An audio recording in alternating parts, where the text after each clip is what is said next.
Autre sujet d'importance dans un salon de la création-reprise d'entreprise, qu'il s'agisse de la création ou de la reprise, il est évidemment important d'être accompagné et d'où ce slogan du réseau Création Orléans-Loiret, seul on est créateur, accompagné on devient entrepreneur. On va voir la véracité de ces propos. Est-ce que c'est important d'être accompagné? Par qui se fait-on accompagner? Comment le faire? Comment trouver non pas les bons partenaires mais les bons conseilleurs? Est-ce que les gens qui ont créé eux-mêmes sont les meilleurs conseilleurs ou pas? C'est ce qu'on va voir avec nos invités. Cécile Torrent, puisque vous avez le micro, eh bien gardez-le, on va commencer avec vous. Vous êtes responsable du pôle espace entreprendre à la CCI, c'est bien ça? Oui, tout à fait. Donc, je suis responsable du pôle espace entreprendre, le service création reprise de la CCI du Loiret. Donc vous voyez quotidiennement des gens qui ont des idées, qui ont envie de créer ou de reprendre des entreprises? Oui, tout à fait. Au niveau de la Chambre de commerce, sur l'ensemble de nos sites, parce qu'on a 5 sites, on a Gien, Beaugency, Montargis, Pétivier et bien sûr Orléans. Il y a plus de 6000 personnes qui passent par chez nous. Alors à vos côtés, Frédéric Ross. Bonjour Frédéric. Bonjour. Frédéric Ross, vous êtes directeur d'Orléans Technopole. Oui. Alors Orléans Technopole, en 2 mots, qu'est-ce que c'est? Alors en 2 mots, Orléans Technopole, association loi 1901, un grand objectif, contribuer au développement économique par l'innovation. Donc une partie effectivement qui consiste à aider les créateurs d'entreprises, les futurs dirigeants justement à créer leur entreprise. Donc de partir de l'idée jusqu'à la création. De tout type d'entreprise ou d'entreprise innovante en particulier? Non, justement, Parlez bien dans le micro qu'on vous entende. On est dans le cadre du réseau RCOL et donc la Technopole, elle, est plutôt spécialisée dans l'entreprise dite innovante. Alors après, faudrait-il redéfinir ce qu'est l'innovation? Mais oui, on est vraiment dans un public spécifique. D'accord. Et puis, à vos côtés, Claude Bonfils, bonjour. Claude Bonfils, vous êtes le président de ce qu'on appelle la couveuse d'entreprise. Qu'est-ce que c'est qu'une couveuse d'entreprise? C'est un endroit où on peut tester son projet d'activité. Le tester, c'est-à-dire? Le tester, c'est-à-dire être représenté juridiquement par la couveuse. Oui. Et commencer à trouver ses clients, à commercialiser et à constituer progressivement comme ça sa capacité d'entreprendre, puisque avec les recettes, vous allez acheter du matériel, acheter des produits ou simplement vous dédommager des frais de commercialisation que vous avez supportés.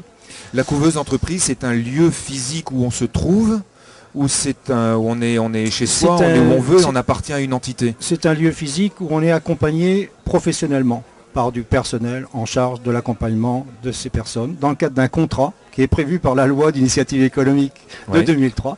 Ce qui est quand même très important parce que ce contrat permet d'être présenté à l'ensemble des structures sociales notamment, et donc de continuer à bénéficier pour les gens qui sont concernés de leurs revenus sociaux. Donc si vous voulez, ça permet quand même de tester un projet dans les périodes où les gens sont en situation de recherche d'emploi et qu'ils considèrent que leur projet peut être une façon de créer leur propre emploi. Alors, première question, qui sont dans le cadre de la couveuse d'entreprise, et puis on en parlera avec Orléans Technopole et avec la CCI, qui sont les conseillères? Les conseillères avant la couveuse ou dans la couveuse? Dans la couveuse, les gens qui vont accompagner les créateurs potentiels ou les repreneurs potentiels. Dans la couveuse, c'est un accompagnement professionnalisé par du personnel de la couveuse et des cabinets extérieurs que nous recrutons, notamment sur l'action commerciale, l'action juridique et l'aspect comptable. Donc si vous voulez, c'est vraiment un encadrement complètement professionnalisé. À cela, nous avons souhaité ajouter un réseau de bénévoles.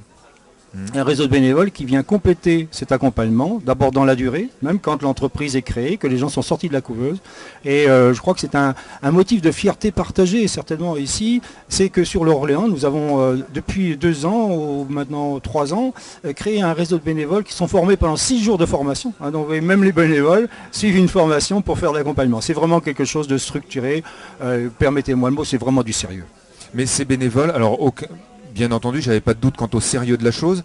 Ces bénévoles que vous formez, ce sont des gens qui ont eux-mêmes été créateurs d'entreprises, qui ont déjà cette expérience-là ou pas forcément? Souvent. Ce sont des gens qui arrivent à la retraite et qui ont été cadres ou créateurs d'entreprises et qui viennent donc ils ont une expérience. Ils ont une expérience et ils ont vraiment le souci et l'attachement d'appuyer un créateur ou des créateurs au-delà de l'accompagnement professionnalisé par la couveuse. D'accord. Cécile Torrent, à la CCI, qui sont les conseilleurs, qui sont les accompagnants? Alors tout d'abord, il y a une équipe de 5 conseillers en matière de création de reprise entreprise, tous par rapport à un secteur d'activité bien défini. Donc il y a le commerce, il y a le service aux entreprises industries, service aux particuliers, café, hôtel, restaurant. Donc ça c'est toute la spécificité conseiller CCI, mais également on est entouré d'un réseau d'experts qui permettent de pouvoir faire de l'accompagnement en individuel en face à face, notamment les experts comptables, les notaires, les avocats ainsi que les banquiers. Donc ça c'est pour tout l'accompagnement individuel, et en termes d'accompagnement collectif, il y a tout un réseau qui existe, que ce soit auprès de l'URSSAF, le régime social des indépendants, que ce soit auprès des banquiers, que ce soit auprès des experts comptables. Donc vraiment on a une palette qui est suffisamment large qui permet d'assurer un parcours d'accompagnement qui est spécifique pour chaque porteur de projet. Et c'est vraiment ça l'essentiel. Donc ce sont des gens qui, par leur métier, sont en quelque sorte des consultants pour la CCI, pour le compte des créateurs potentiels. Voilà, tout à fait. Ils amènent leur expertise de manière gracieuse pour permettre aux porteurs de projet de structurer son business plan et donc de bien démarrer son activité, parce qu'aujourd'hui le fait de bénéficier d'un accompagnement permet d'avoir 85% de taux de pérennité en entreprise, alors qu'en moyenne nationale on a 50%. Donc ça c'est une étude qui nous a permis de pouvoir justifier ces montants-là. Alors là, vous devancez mon appel. Ma question, c'était est-ce qu'on réussit effectivement mieux quand on est bien accompagné ou pas? Votre réponse est clairement oui. Oui, oui, et quel que soit l'accompagnement, il faut vraiment se dire que le fait de pouvoir récolter, traiter l'information et de pouvoir préparer et anticiper son projet, nécessairement fait qu'il y aura moins d'échecs. Donc vraiment, les chiffres que je vous ai précisés, on est sur cette réalité et c'est essentiel de se faire accompagner et de ne pas aller tout de suite au centre de formalité des entreprises et d'aller auprès des différents organismes qui assurent l'accompagnement. Frédéric Ross, les gens qui viennent vous voir, ce sont des gens qui ont un projet. Alors c'est un projet qui est un peu particulier puisque Oui. on parle d'entreprises innovantes. Alors, notre public, on va dire, est à la fois divers et à la fois, on va se rapprocher plutôt d'un public scientifique. Alors ça peut être un docteur de l'université qui a 2-3 ans d'expérience qui dit voilà, moi j'ai une idée et cette idée-là, je veux la concrétiser, je veux monter mon entreprise. Aidez-moi. Ça peut être aussi le cadre d'une grande entreprise qui a 20 ans d'expérience, qui a vécu et qui sort de cette entreprise et qui veut mettre à profit son expertise et tout son vécu en tant que dirigeant. Donc voilà à peu près les deux profils que nous avons. Donc on va dire que le dénominateur commun de ces profils, c'est plutôt, on va dire, des gens qui n'ont pas forcément la compétence ou en tout cas l'expertise de tout ce qui est business. Donc on peut dire ça en souriant, mais on peut avoir des futurs dirigeants qui nous disent ben voilà mon idée. On dit ben qui sont tes clients, à qui tu veux vendre, qu'est-ce que tu veux vendre, quel est ton modèle économique. Alors donc là, vous leur posez toutes les questions qu'il faut se poser. Alors on leur pose toutes les questions, on va dire basiques, qui sont nécessaires à toute création d'entreprise. Vous ne pouvez pas créer une entreprise si vous n'avez pas un marché, si vous n'avez pas des clients, si vous n'avez pas fait une étude d'environnement, quels sont vos concurrents potentiels, est-ce que votre produit est différenciant. Ce sont tous ces aspects-là qui vont être travaillés en priorité. Et après, on va commencer à parler stratégie et on va commencer à parler financement. Mais c'est tout un parcours. En fait, à la Technopole, donc, nous avons 2 personnes qui s'occupent de l'accompagnement.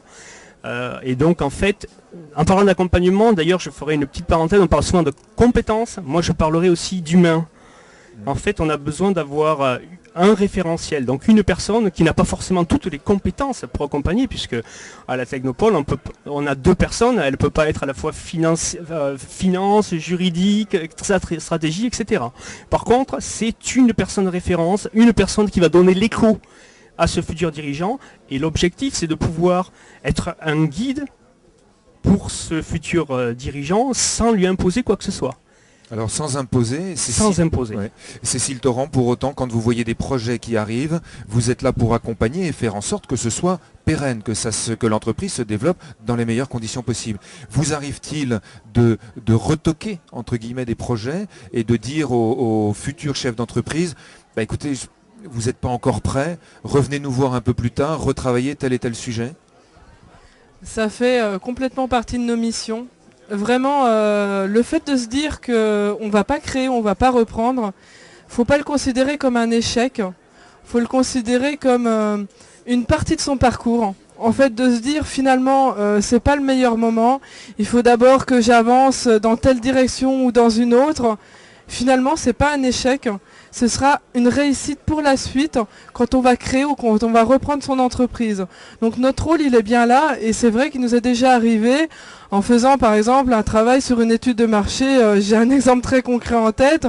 On lui a dit, ben non, le marché potentiel, il n'est pas existant. C'est pas la peine d'aller dans ce sens-là. La personne n'a pas créé, mais est revenue plus tard. Et là, en effet, ça fonctionne.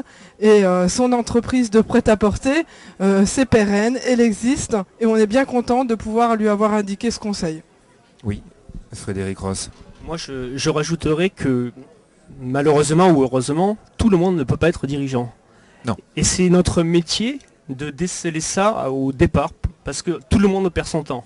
Une chose est d'ailleurs étonnante, c'est qu'il n'y a pas d'école pour devenir dirigeant d'entreprise. Sauf dans le BTP d'ailleurs. Alors à la couveuse, vous considérez que la couveuse d'entreprise, c'est une école pour être dirigeant d'entreprise? Déjà, c'est gratuit. Oui, mais enfin ça, on ne fait pas pour autant une école. Ça nous rapproche quand même d'un système un peu universel. Non, c'est un endroit où on apprend au jour le jour à trouver ses clients, à faire sa comptabilité, à faire des devis, à encaisser, et toutes les semaines, il faut tenir les comptes avec les personnels de la couveuse. Et c'est absolument une grande intransigeance là-dessus. Oui. Et donc, en étant complètement plongé dans l'activité, comme si on était effectivement un entrepreneur laissé libre, laissé à lui-même, on apprend évidemment beaucoup de choses. Et on apprend toutes les réalités qu'on découvre quelquefois, parce qu'il y a quand même beaucoup de choses par exemple, les droits sociaux, bon, tous ces aspects-là sont quand même des aspects assez complexes. Ça s'apprend au jour le jour. Ouais. Et ça s'apprend aussi dans les formations collectives que l'on fait au sein de la couveuse. Nous, on a une position qui est aussi de faire en sorte que les gens s'arrachent à aborder les aspects humains.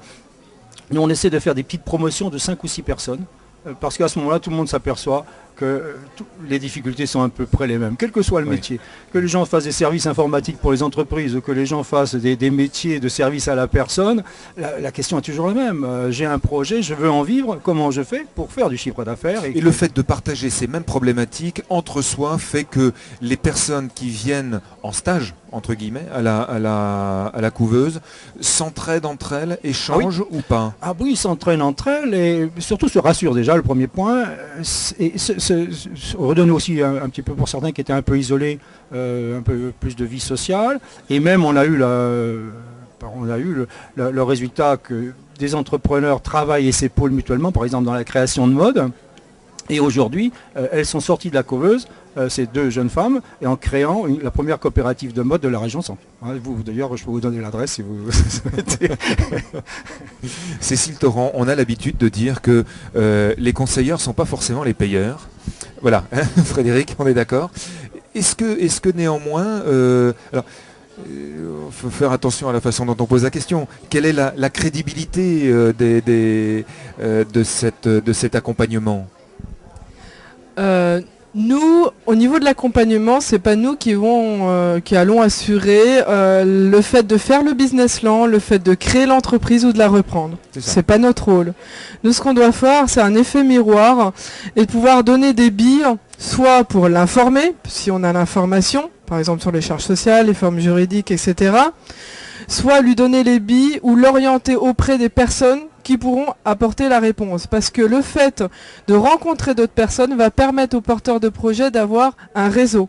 Et ça, c'est quelque chose qui est très très important pour pouvoir bien démarrer son entreprise. Après, nous, ce qu'on va donner, c'est la colonne vertébrale, parce que quel que soit le porteur de projet, finalement, il passe par les mêmes phases. Et il a une première phase qui est l'idée. Ensuite, il va sur une phase de projet. Il va se lancer et il va s'installer. Et dans le cadre de ces 4 phases, il voit l'étude de marché. C'est là-dessus on a un rôle important. On va voir les moyens qu'il doit mettre en place pour satisfaire le marché potentiel. Ensuite, il va faire l'étude financière pour pouvoir vérifier si oui ou non il y a une rentabilité par rapport à ce projet. Il va voir les partenaires pour pouvoir couvrir le besoin financier. Et enfin, on va finaliser le montage juridique. Et notre rôle, c'est de faire en sorte qu'il passe bien par toutes ces phases et qu'il y ait une cohérence dans tout pour tout anticiper.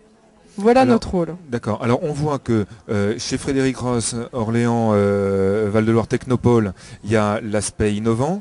En revanche, entre vous deux, je veux créer une entreprise, est-ce que je vais plutôt à la CCI ou est-ce que je vais plutôt à la couveuse? Qu'est-ce qui vous différencie l'un et l'autre?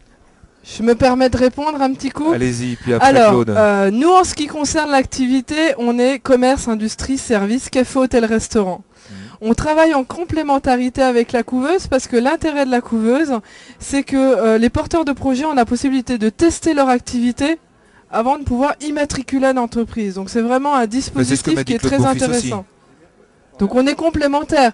Donc nous, à un moment donné, si on voit qu'un porteur de projet, c'est pertinent qu'il puisse tester son activité avant d'immatriculer son entreprise, on prescrit et on dit ce qui serait bien, c'est de les voir la couveuse. Ah, et c'est comme ça que ça se passe. Très bien. Exactement. Et la porte d'entrée, néanmoins, Claude Bonfils, j'ai une idée. Est-ce que je viens vous voir directement à la couveuse d'entreprise ou est-ce que je commence d'abord par faire toc-toc à la porte de la CCI? Non, on fait ou de la toc-toc CMA d'ailleurs parce on fait toc-toc à la porte de la CCI. Je vais vous donner, faites toc-toc où? À la porte de la CCI, à la porte de la chambre de métier, déjà, c'est naturel. Les deux consulaires. Et ensuite, Pôle emploi. Voilà, les trois grands sources d'approvisionnement, je le dirais, de candidats à la couveuse. Et il y a aussi le réseau boutique de gestion. Oui, les boutiques de gestion. Qui a en charge aussi l'accueil des personnes. Donc voilà, boutique de gestion, CCI, chambre de métier, Pôle emploi, et tout un ensemble d'autres partenaires, même et aussi les communes, les collectivités qui ont un pôle d'animation économique nous envoient des candidats. Et les candidats préparent une présentation, et pour préparer cette présentation, il faut qu'ils aient le business plan qu'évoquait Frédéric tout à l'heure. C'est-à-dire qu'on ne vient pas avec un projet, une idée comme ça, il faut l'avoir vraiment travaillé, vraiment construit, avec le concours de tout ce réseau d'accompagnement. Et là, il y a deux solutions. Soit on est suffisamment grand, suffisamment costaud pour y aller tout seul, soit on considère qu'il y a trop de risques ou qu'il y a c'est des métiers sur lesquels on n'a pas tout à fait identifié les clients, où sont-ils, comment on va le faire. À ce moment-là, le passage en couveuse est une sécurité tout à fait importante.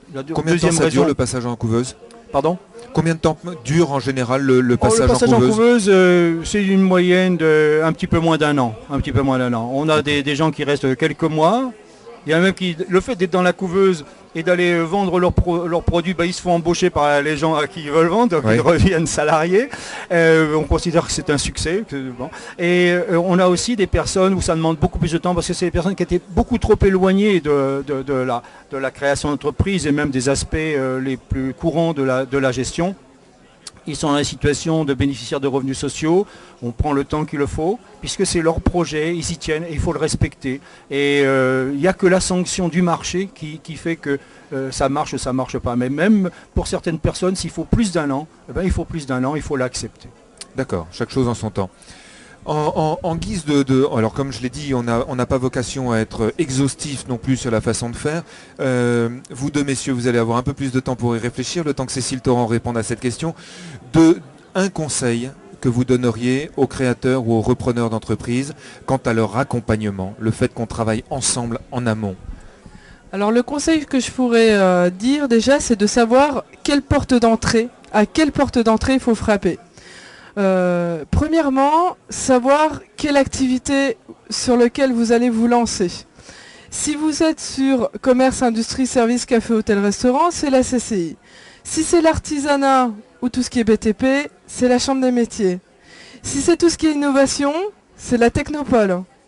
Et pour l'agriculture, la DASEA. L'agriculture, la DASEA. Ils ne sont pas sur le plateau là, on les aura dans un autre plateau. Bien sûr. Et surtout ce qui est les porteurs de projets éloignés de la culture d'entreprise, c'est la boutique de gestion. Ensuite, de participer à une réunion d'information où on explique les étapes de la création d'entreprise, ainsi que les formes juridiques, les charges sociales, la fiscalité et les formalités d'inscription. C'est une réunion d'information qui est gratuite et qui est organisée par le réseau Création Orléans-Loiret. Et enfin, pouvoir écouter le référent qui sera le plus à même de leur proposer l'accompagnement le plus adapté. Voilà ce que je proposerais. Très bien. Frédéric Ross. Votre mot de conclusion, oui, alors, votre conseil. Moi je dirais qu'on est aujourd'hui, ce salon de la création de la reprise d'entreprise, il est organisé par le réseau RCOL. Et c'est un réseau unique. Donc en fait, autant en faire la publicité. Et c'est vrai que dans la vie de tous les jours, ça marche comme ça. Moi, si j'ai un créateur qui arrive avec une idée pour monter un commerce, etc., c'est pas mon métier, je ne vais pas pouvoir l'aider. Par contre, en 2 coups de fil, je suis sûr qu'il y a quelqu'un dans le réseau qui pourra l'aider. Donc moi, ce que je dirais aujourd'hui, on a une chance formidable sur l'Orléanais, c'est qu'il existe ce réseau. Alors, bien sûr, c'est pas parfait, ça pourrait être mieux, etc. Mais n'importe quel futur créateur, potentiel créateur qui tape à une des portes du réseau, en 2 itérations, il va avoir la bonne personne.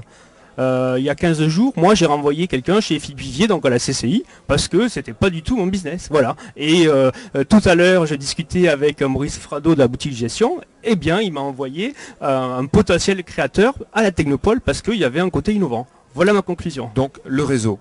Le réseau. Claude Bonfils. C'est bien le réseau.